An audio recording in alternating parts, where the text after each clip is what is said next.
balina hadithi era gye bagamba nti ekyasa ekisooka khairul qurun nozaye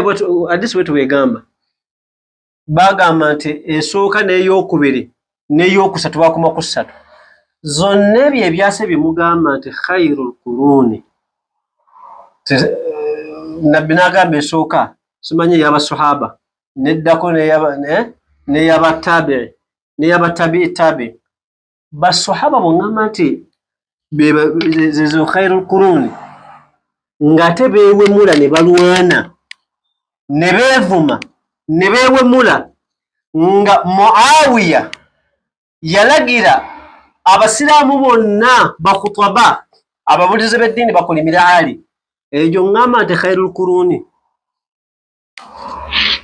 mbagambye nti nze seewunya mutabuliki butayagala mushiya kubanga omushiya yagoberera nabbi Muhammad n'ennyumba ya nabbi Muhammad entalo zaave kubanga yo omuwahabi agoberera busiraamu bwa Umayya ne Yazidi bwe mbanga mbadde temukimanyi be bakawariji batabika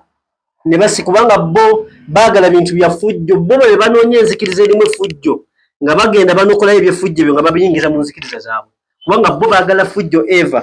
naye nze sibanenya Imamu Sadiq yagamba alayhi salatu wassalam yagamba nti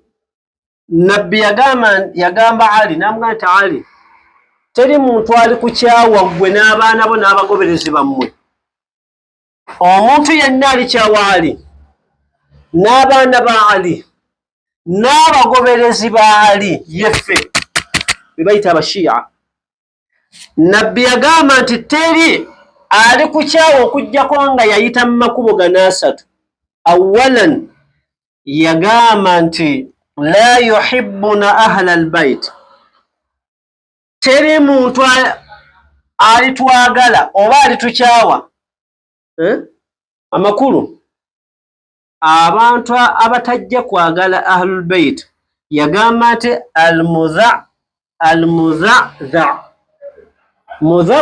gundi mudha'dha bamubuuza nti yaani yabaddamu n'agamba nti waladu zina ye mwana w'obwenzi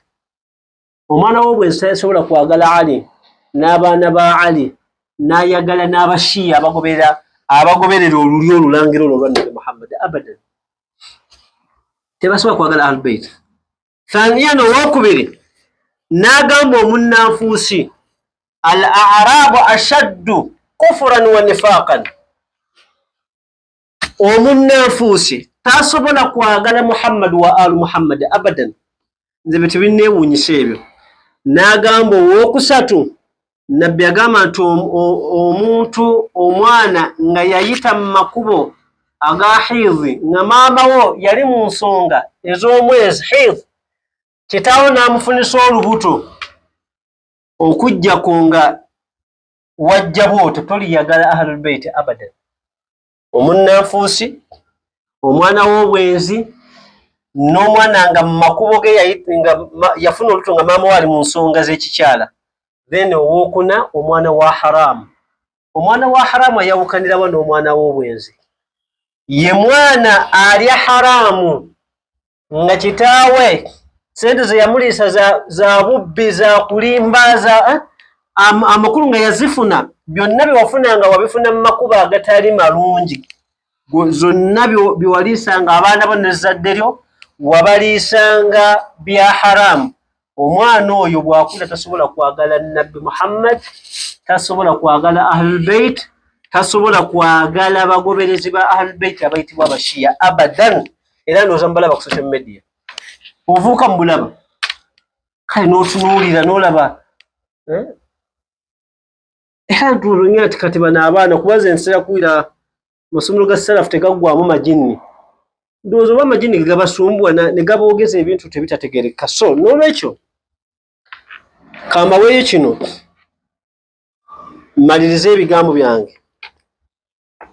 nabbi sallallahu alaihi wa alihi wasallam obategeeza abawahabi bano akatono ennyo be baani tujja basomako insha Allah ekisookera ddala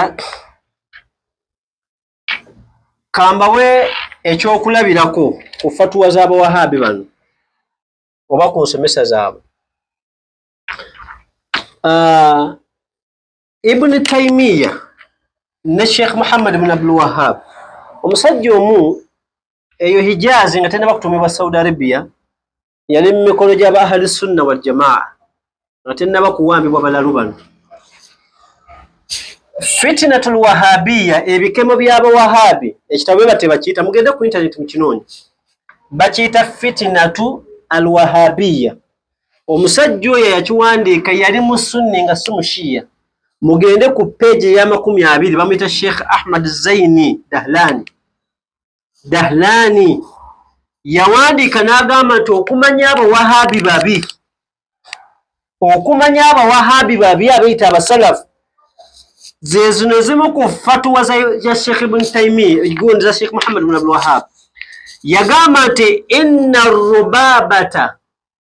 fi baiti al-khati'a yani azaniya,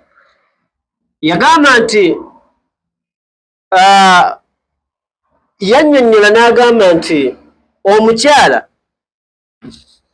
omwenzi ayendedde mu nnyumba ya bbaawe nga bamuwasa n'ayendera mu nnyumba ya bbaawe,